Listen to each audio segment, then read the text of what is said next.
Hi, Hi. I'm Debbie Tuttle, and I'm here with my friend Mary Beth Decker, and we are going to be talking about using essential oils in general and with animals. But Mary Beth, while we're here together, I'm from Oregon, she's from Virginia, so tell us how do you describe what you do? So I'm an intuitive animal communicator, and so that means that I use some abilities, intuitive abilities, maybe you could call them psychic, to connect to your animal and find out what they're thinking. And that helps us figure out why they're doing things that might irritate people. Um, that's one word to say. Frustrate, irritate, worry, concern. People come to me for that sort of thing. They also come to me when they're wondering whether their animal is ready to transition. So actually, we're doing animals and essential oils because I realized that I work with animals, and one of the ways I work with them is around their emotional issues because they have emotional issues, and those emotional issues are sometimes behind the behaviors that are making you crazy. Um, and lately, so maybe you can see it up there. That's my light bulb. There we go. I don't know, up here. Yeah, There we go. above your Ah, head. over my head. So I got this light bulb, and it was like, oh, I'm using essential oils for me. I could use them for my animals. Ta-da! So that's why I asked Debbie to do a video with me to talk about using it for not only ourselves but for our animals when we're doing physical and emotional healing. Okay, just understand it's been a long weekend. We may be a little loopy, so just so you know that. No, never, never. So my background is nursing and herbal medicine, and my website is aspenliving.org. And my purpose in that is to be a resource guide for helping people connect with nature, with themselves, with spirit, with each other. So essential oils have been a wonderful step for people to connect with plants, and plants offer us so many benefits and so much health. And a lot of us can't get out in the forest every day. I wish at some point Yeah. in my life that hopefully that will happen, but to get outside or to be in touch with actual physical nature, it makes a big difference. And the oils come from plants. So that's what our intent here is, just to offer some information and some safety information and to give you an idea of how they can be used with animals. Certainly not extensive. It's an introductory kind of idea. And when I give guidelines for safety and things, I'll be very conservative because there are experts and natural healers that can do more with oils and be a little bit more aggressive.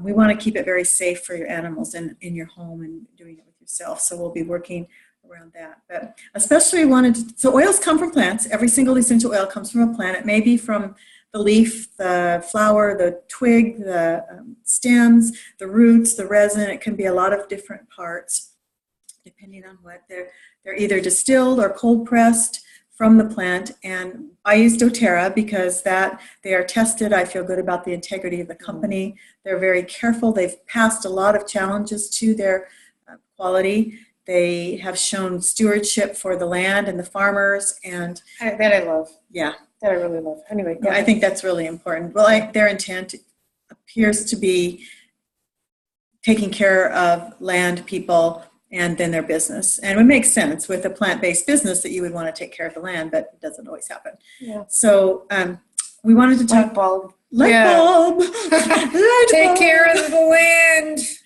And so you had mentioned, I thought it was very Yeah. profound that you had talked about why you kind of went toward natural things for your Yeah, kids. I was when I was learning to do energy healing. So I was looking at a lot of times at plants, and I got this really huge book. I didn't read it through. It's probably What? I know it's like you get a doctorate in plantology. But what they said at the beginning made so much sense to me. They said that our bodies, since we've been on this planet, have been using plants for medicine and food and clothes, everything, shelter, everything. So our bodies, when we ingest it, they know what to do with the plants. I mean, we're not even talking 20,000 years. I mean, we're talking, if we go back to our ancestors, probably 100,000. And not only that, but every plant has more than one positive attribute, which really blows my mind. It seems like maybe somebody had some good decision-making around creating those plants for us. Gosh, you think? And so, like lavender is an example. It makes me feel comfortable, but it's always great for my skin. And so it does a couple different things, and it's all in one plant. And then we get to about 100 years ago, we got into making some modern medicines that were maybe took one essence of the plant or mimics the plant. And our bodies are not, they don't know. They haven't had 100,000 or 20,000 years to figure out what to do with this stuff we're putting in our bodies. And I think that they're less, I don't know if the word would be effective, because a lot of them are effective, but maybe less side effects because our bodies don't know how to metabolize them quite as well. That's my theory. We're certainly not against Western medicine in general. No, There's I'm a place it. for everything. My theory is use the most gentle thing that solves the problem that you're working with. Okay. And especially, we're not doctors, we're not here to diagnose, treat, prescribe, or cure, but to deal with everyday things to just to help. Especially, I've been really enjoying the emotional part of plants, and especially essential oils. Every essential oil has some emotional things that go with it. For instance, lavender is calming. It helps with communication. It's the oil of communication. We've used it. It's kind of the Swiss Army knife of oils in that it can be used for so many different things. It can help soothe burns and help with the itch of bug bites and help with calming at the same time. And you've used it with your dogs. Yeah. So my little dog, he's 50 pounds. My little dog Tibor, he's afraid. So this is what we use. He's afraid of thunder, ambulances, firecrackers, and sirens. Yeah, ambulances, sirens. And we lived in a place where there's an old folks' home, a nursing home, a hospital, and a firehouse within, like 0.2 of a mile. You have to talk about the perfect storm. So we've been putting, and I've got to start doing this, we will put like a little bit of lavender on this nice neckerchief and put it around his neck, and he looks very jaunty, but he's also calmer when we keep it on him, and it's been really helping. And I forgot we washed it, and then we forgot to put it back on him, and my cat stole it, so we're taking it back and going to put it back on him. And you noticed the difference. I did. mean, you can tell both ways. When before and again, my husband even noticed it, so he's a big proponent. And as you said, he was a skeptic. Okay, so using it on the neckerchief actually shows two ways that essential oils, we use them. One is aromatically, meaning in the air so you can smell it. A diffuser in a home is often a way that we do that. It gets the oils into the air, and you would use that to either cleanse the air of smells or cleaning of the bugs and things that might be in the room, or to affect mood. So we've used Peace. There's a blend from doTERRA called Peace that you've used in your home for your animals. And I have it around and again, we have done it just to keep everybody calm, and my husband's also noticed that it really works. And we're redoing it again because we got a kitten, and we have 3 other animals that don't love her, and 1 animal that does. So we're using Peace to remind us to build that emotional thing where, yes, we're all family here, and yes, that little one's going to grow up, and we're going to try to be nice to her until she stops chasing us and driving us crazy. I'm talking about the animals' point of view. So it's helped. Right, yeah. It has. So dogs, you can almost use essential oils very similarly aromatically as you could for humans. Cats, you want to expose them for short periods of time, and they actually have a different metabolism since they are true carnivores.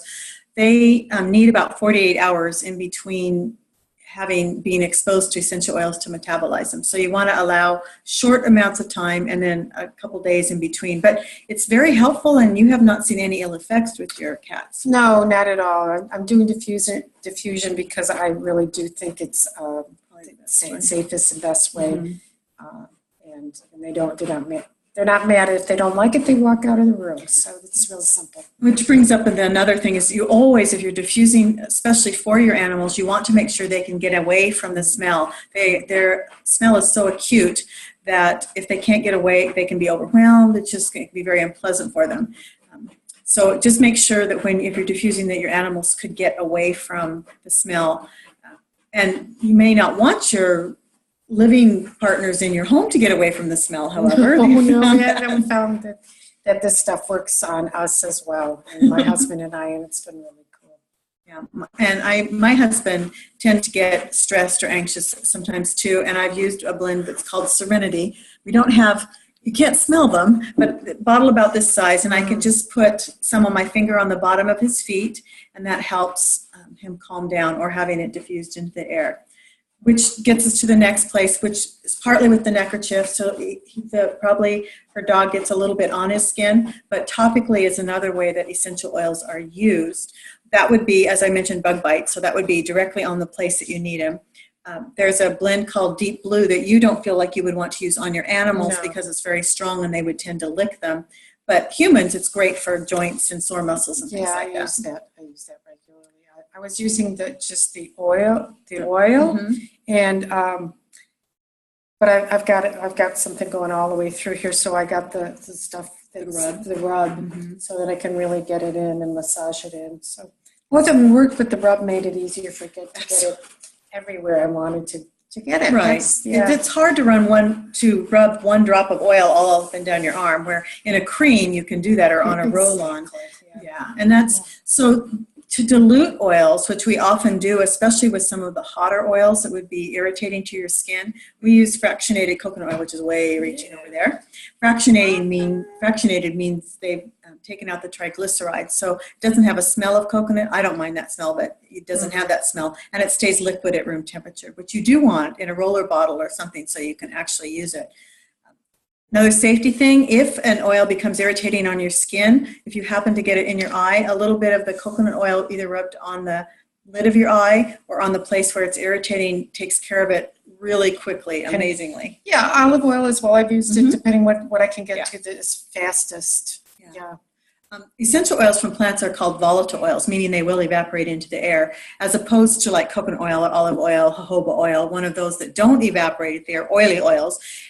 And so they don't evaporate, and you can put the essential oils in the coconut oil or whatever oil to dilute them, and they will keep it on your skin longer and help it absorb slower, but also rub it off. If it's something irritating you, you would not want to use water, because water and oil repel, and it would actually drive it in farther and cause more irritation. So the way to do that would be with the oil. Something else I was thinking, diluting.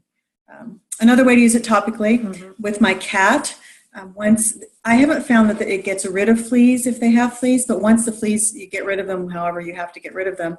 To repel fleas, a lot of essential oils are bug repellents, peppermint, ants, spiders, they do not like peppermint. For my cat though, what I did was in a spray bottle, maybe 4 ounces, I put 3 or 4 drops of both rosemary and lemongrass. So it means you have to shake it every time, oil and water to mix it. I could have put a drop of a nice gentle shampoo or soap in there to help it disperse or emulsify. I didn't at this point. I just shook it, sprayed some on my hands, rubbed my hands so it was almost dry, and then petted my cat really quickly before it went outside.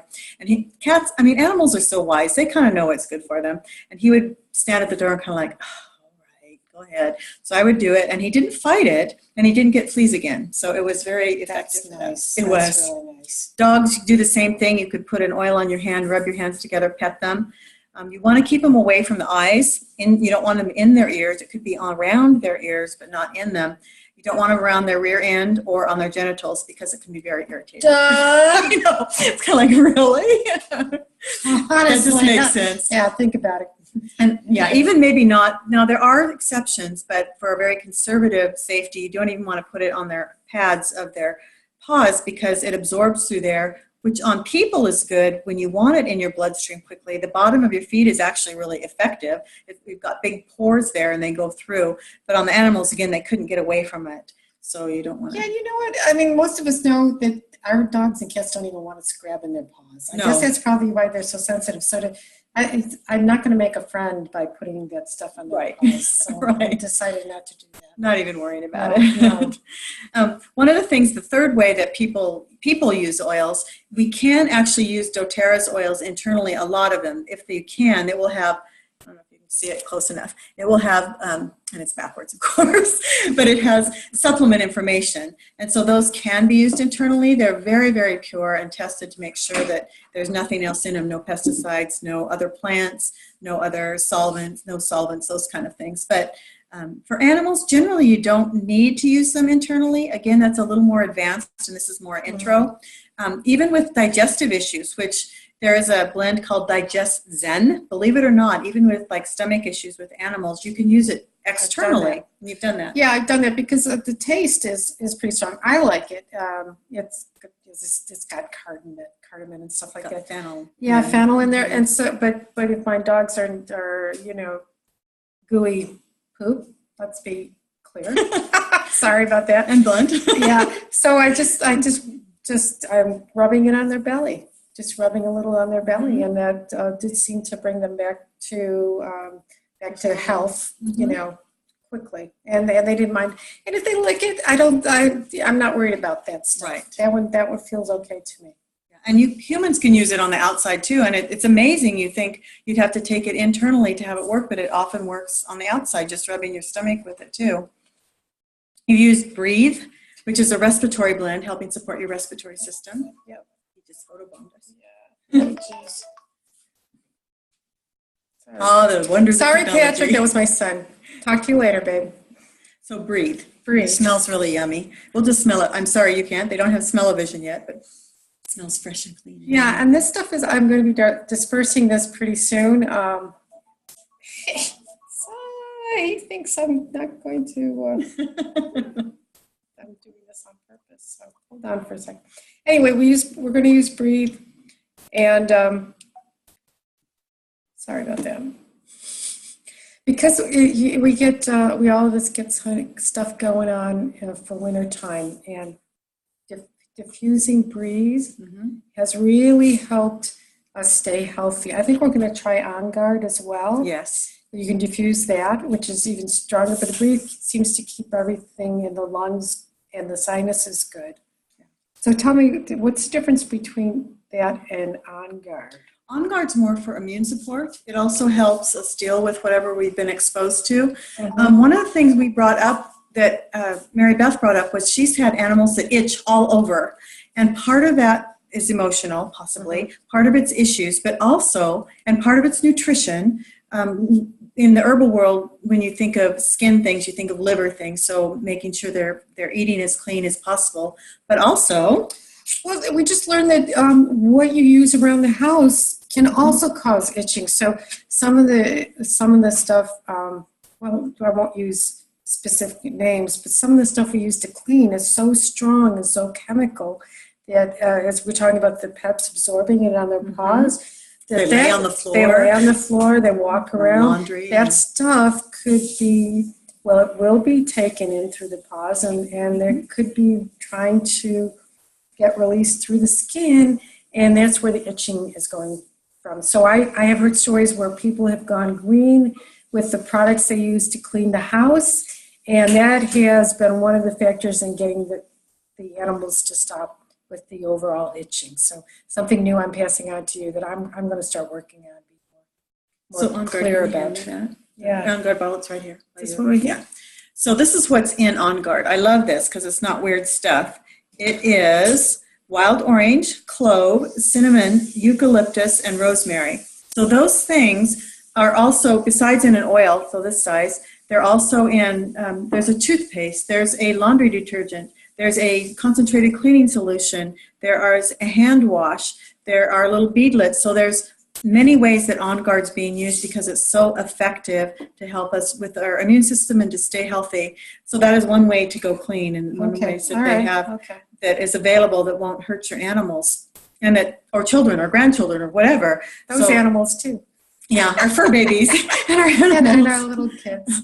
A couple other things I wanted to make sure to mention. Birds have air sacs all over their body. They're actually kind of like lungs. So they're, again, very sensitive to oils, and they can be used with birds, but diffused for short times and also a way that animals can get away, the birds can get away from the smell. Once in a while, if they need it to be into their body, you could rub some on your hands, rub it on the perch that they're going to be on, and they would absorb it through their feet. Those are probably the safest ways to get them into birds. Fish, no, just don't even go there. And then smaller animals, guinea pigs, hamsters, mice, rats, those just very small amounts because they're very small animals. Just makes sense. You can go more into dilution. Did you already show this book? Mm-mm. Okay. So a book that we've used for a reference is this one. Spoil Your Pet. And backwards. Yeah, so you get to see it backwards, and then I have to say, we were practicing, well, we'll put it in the mirror, and then you'll be able to get to see it. No, didn't work. So anyway, here it is. There it is. There it was. So we just wanted to kind of let you know that working with animals, and you're emotional, the wheel. Oh, this is cool. It is cool. This is a wheel they came up with, and you've got all kinds of positive and not so positive emotions. So it works. It works and is correct for both people and animals, which really blows my mind. And so when we start to identify what's going on with our animals, we can support. I'm thinking I could support what I do with the animals by the people using some of these oils, maybe diffusing them to help the animal release the emotion that's gotten in the way of their changing their behaviors. Yeah, it won't solve emotional issues, but it can support your work with them. And in the moment, it can help with stress or help with those kind of things. So this is just a little drop of the ocean of information. There's so much to learn about essential oils and so many amazing ways to use them. But we wanted to just give you a feel and a little bit of an introduction to how you can use them with animals. If you're interested and it's something you want to learn more about, Mary Beth is researching this and using it and learning about it with her animals. She's an amazingly wonderful person to get in touch with.